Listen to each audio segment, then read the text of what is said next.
Bonjour à toutes et bonjour à tous d'abord. Merci pour votre invitation.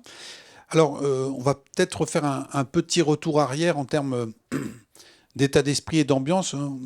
Fin des années 90, début des années 2000, où beaucoup d'articles dans la presse économique se lamentaient sur le fait que beaucoup de nos jeunes, et notamment les jeunes diplômés, avaient comme aspiration de devenir fonctionnaires. Alors ça peut être quelque chose d'une carrière tout à fait louable, mais donc on dit voilà qu'en termes de projet un projet de société, il y avait un tropisme français comme ça qui était très engagé vers la fonction publique. Ensuite, ça a évolué vers le sacro-saint CDI du salarié.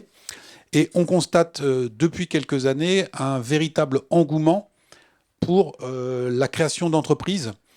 Et plus que la création d'entreprises, hein, il était question tout à l'heure de l'auto-entrepreneur, la mise à son compte. Je vous donne quelques chiffres. Certains d'entre vous êtes des professionnels du chiffre. Au début des années 2000, 2002, 2004, donc on est avant la création du statut d'auto-entrepreneur, vous aviez dans les enquêtes de l'IFOP 26% de Français qui déclaraient qu'elles ambitionnaient ou qu'elles aimeraient bien se mettre à leur compte. Un quart des Français. C'est le début des années 2000. On est aujourd'hui à 36%. Hein, donc on a gagné 10 points en 20 ans. Et quand on regarde par tranche d'âge, on n'est pas loin des 50% sur les moins de 50 ans. Donc moins de 50 ans et 58% sur les 18-35 ans. Donc 6 jeunes sur 10 aujourd'hui aspirent, alors il y a une part de rêve et de fantasme, mais à se mettre à leur compte. Et vous avez les chiffres en tête. Le Covid a accéléré très fortement cette tendance en vitesse de croisière. On était dans les années 2010-2011, donc c'est-à-dire après la mise en place du statut d'auto-entrepreneur, à peu près à 550 000 créations d'entreprises par an, dont une grande proportion était des auto-entrepreneurs. Aujourd'hui, on a passé, enfin 2022-2023, on a passé le seuil du million de création d'entreprises. Alors, toutes n'auront pas forcément une durée de vie très importante, parce qu'il y a une part, encore une fois, de fantasme, la volonté d'aller au bout d'un rêve. Mais néanmoins, ce qui nous intéresse, là, dans l'analyse, c'est le flux entrant qui montre la véritable appétence. Et donc, c'est un changement de mentalité assez profond par rapport à ce qui prévalait dans les imaginaires collectifs il y a encore 20 ans. Alors, l'autre sujet qui vient tout de suite après, c'est aussi celle de la question de l'élévation des diplômes. Oui, alors, il a été rappelé dans les propos précédents, deux des caractéristiques de vos métiers. D'abord, c'est l'attachement viscéral au statut et à la qualité d'indépendance. Et donc, on voit bien que cette valeur-là est aujourd'hui très partagée. Et puis, il y a une des autres caractéristiques de vos métiers, c'est qu'elles sont liées souvent à un certain niveau de technicité et à la possession, la détention d'un certain capital culturel ou un niveau de diplôme qui est assez important. Et là encore, quand on regarde les tendances, et on voit comment donc du coup vos professions, vos statuts, votre statut est assez en phase avec les évolutions de longue durée. On a une révolution silencieuse qui s'est opérée en France depuis, là encore, là je vais remonter un cran plus loin, la fin des années 80. La fin des années 80, on a à peine 35% d'une classe d'âge qui va aller jusqu'au niveau bac.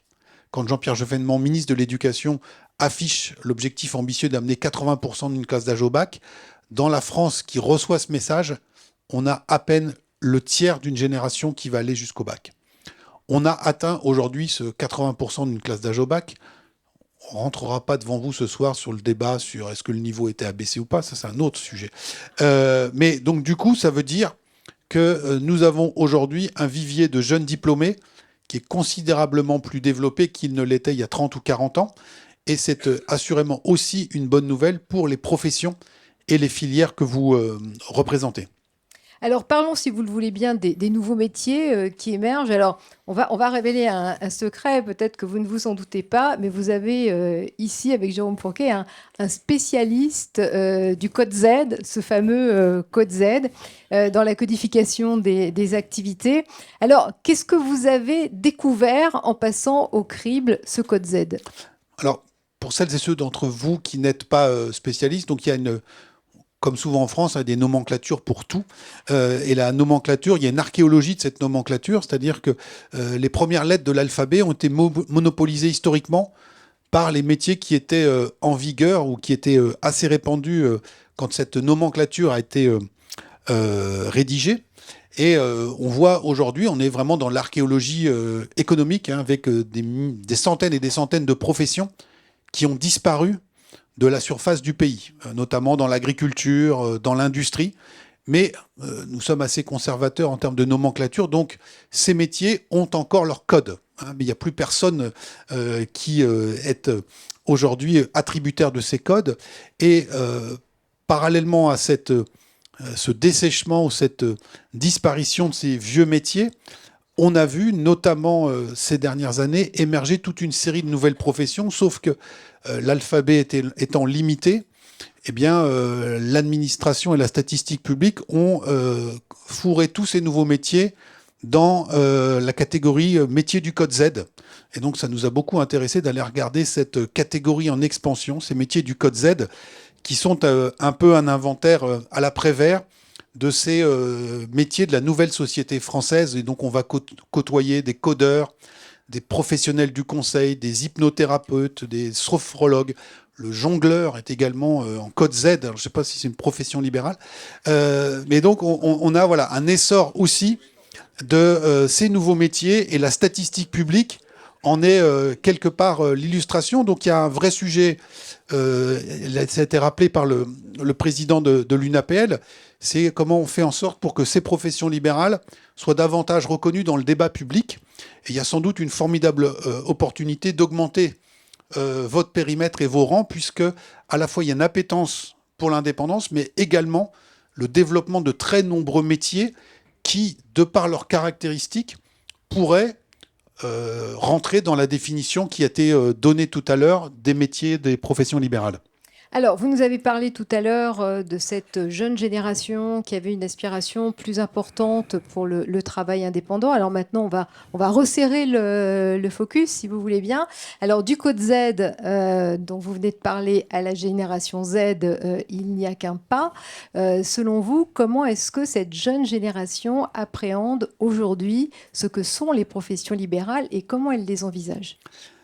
Alors, là où il y a sans doute un vrai défi pour vos métiers, votre appellation, c'est que quand on fait des sondages, donc là, il y en avait un qui avait été fait il y a quelques années auprès des professionnels, on aurait des résultats qui pourraient sans doute être un peu différents si on sondait le grand public en disant à quoi vous pensez spontanément quand on parle profession libérale. Alors là où il y aurait une zone de recouvrement, ce serait l'entrée par métier, puisqu'on nous dirait un avocat, un notaire, un médecin. Je pense que dans l'imaginaire collectif, c'est ça qui ressortirait. Et donc les réponses seraient exactes, mais néanmoins, on voit ici comment toute une série de nouveaux métiers qui, sur le papier, pourraient s'apparenter ou être rattachés aux professions libérales, ne sont pas perçus comme en relevant par les intéressés eux-mêmes qui s'apprêtent éventuellement à embrasser ce type de carrière.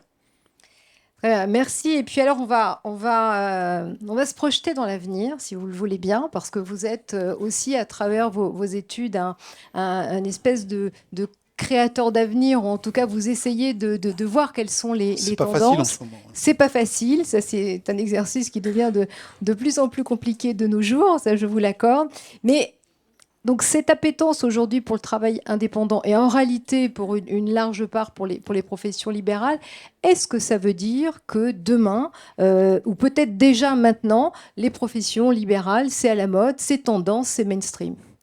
Mais je vous redonne les chiffres. Hein, les 18-35 ans, 6 sur 10 envisageraient, de manière plus ou moins, encore une fois, fantasmée ou rêvée, de se mettre à leur compte. 6 sur 10.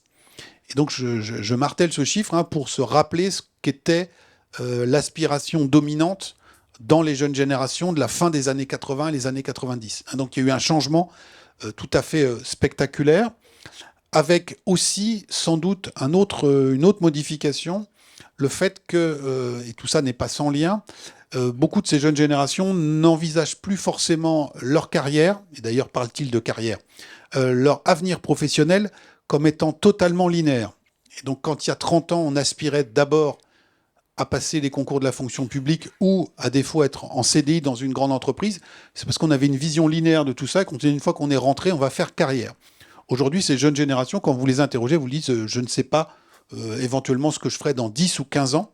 Et donc, de la même manière qu'on aspire à l'autonomie et éventuellement à créer sa propre structure, on peut aussi avoir, selon les moments de sa vie, une volonté de pouvoir hybrider ou panacher avec des phénomènes d'aller-retour et de jonglage entre les différents statuts.